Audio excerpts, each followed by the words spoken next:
So today we're going to do the 7th gear motorcycle challenge. It originated with Harley Davidson riders wishing they had 7 gears in their bike. I don't have 7 either, I've only got 6, but it doesn't bother me because my bike's pretty fuel efficient. But I got nominated to do this challenge by Governor 947, so we're going to hit the road and I'll tell you some more about it. Alright, let's leave home and go. Alright. Right, so the first question is, what inspired you to get into motorcycling? And to be honest, so I've always had a bit of an interest in riding a motorcycle, and one of my brothers is older than me, all of them are actually. He actually rode a motorcycle years and years ago, and I thought that was pretty cool, so I kind of wanted to do the same. You know, we share a lot of genetics, so what interests one brother will probably interest another. So I thought it was cool, and I wouldn't mind it, a motorcycle, but it was probably 15 years after that fact, when he stopped riding, that I decided to get a motorcycle. And I always wanted a bike, but I kept talking myself out of it. I was like, oh, I'm just going to have an accident, I'm just going to crash. I stubbed my toe on the coffee table a lot, so I really just sold the idea to not buy a motorcycle to myself. But one day, I was living up in Darwin, and I realised that I'm getting older and I want to do the things that I never got around to doing. So I decided just to bite the bullet, get my learner's motorcycle rider license, and bought a motorcycle.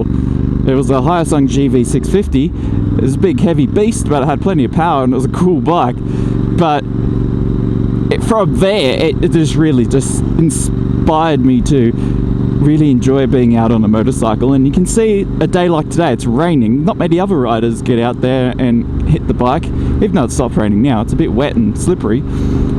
But you can see that I really enjoy motorcycle riding, and it's a decision that I do not regret doing. The next question is, what riding do I prefer? Like twisties, going on a straight, or group rides? Essentially, I love all riding. Let's just put it out there.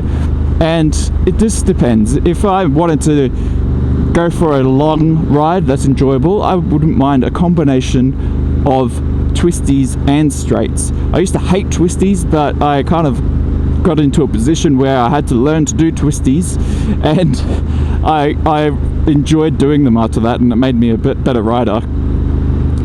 So I do love twisties now, but before I used to hate them. Now I don't go fast on them by any means, but I feel like it's part of a riding experience I was missing out on if I wasn't to do that type of riding.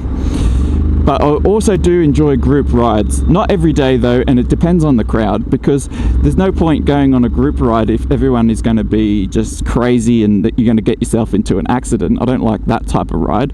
But I like doing group rides for charities, as you've probably seen from other videos, and if you haven't, go and check them out. The next question is, what is my favourite motorcycle trip? Certainly not sitting at the lights.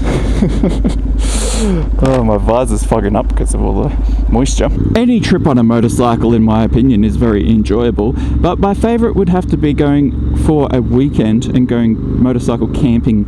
So I'll ride for a day, camp, and then ride the next day, maybe back home or wherever like that.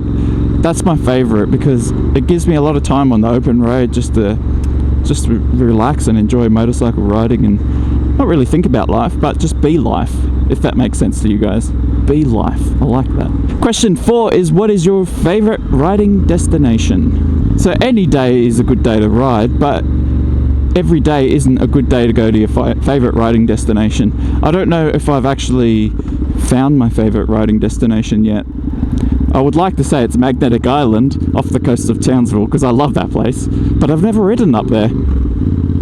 So maybe I'll do that one day and it would become my favourite trip. Who knows? Question 5 is, what is the biggest lesson motorcycle riding has taught you? A lot of people, I'm sure, who are riders would totally agree with this. It has taught me to be more vigilant on the road, both as a rider and a driver. I have become hyper aware, if you would say, of the dangers of being on the road, because on a motorcycle you essentially are invisible, and if you slack off doing head checks and things like that as a car driver, you're going to merge into a motorcycle. It's just simple as that. It's going to happen and you're going to have an accident. So for me as a driver, I always did head checks, but I didn't really understand the importance of doing a head check or driving safely, or, you know, putting your phone down when driving, you know. So it's certainly taught me to be very vigilant on the road. And it's also taught me that no matter where you go, if you've got motorcycling in your heart and soul, then you'll always have friends there to support you and in any time of need. Hey, copper. See, he rides a motorcycle, he gets it. There's lots of communities out there. Even if you're into motovlogging, you'll see a lot of communities. So they're always cool to be part of. Question 6 is, do you have any words of wisdom for someone looking into getting into riding a motorcycle? My words of wisdom is do it, but do the safety courses. If you think that you're going to be alright on a motorcycle because you've just been learning in the backyard and you get your license by just proving you can ride, you know, you might be very good, but there's lots of little things that you'll be missing out on. Oh, complimentary parking.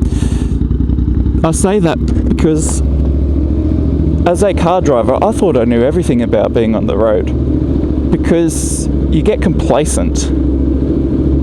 And as a motorcycle rider, you quickly learn that even though you feel like you know everything doesn't always work out the way you want it to, or how the laws should say they should. So that creates a bit of a problem, because you have to understand everything. And I'm not just talking about road rules, I'm talking about effectively riding a motorcycle so you can react to situations. So you will learn about how to cope with all of this by doing a safety riding course or a learner course or even an advanced course, so that you can become a better rider. So that's my word of wisdom: do the safety courses. And the 7th question, which is the last question, is what is your next big destination ride? With this virus floating around, there's not really a destination that I have planned. I did plan to go to Sydney over Easter and most likely ride down there, but that didn't happen because it's not essential travel. I wouldn't mind going to Sydney.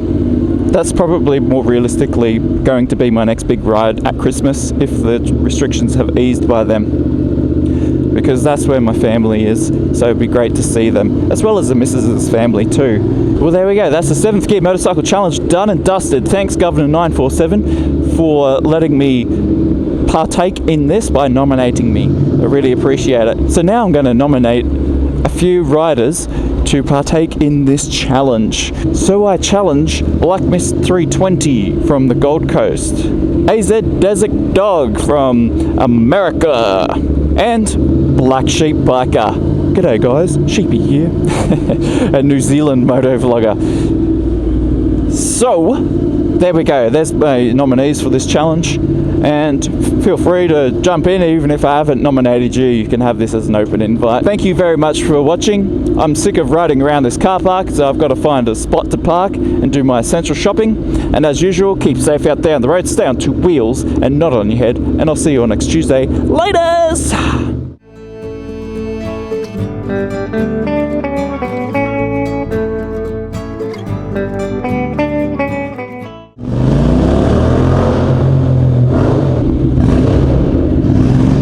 You got to enjoy a car park when you're hooning around with an loud exhaust.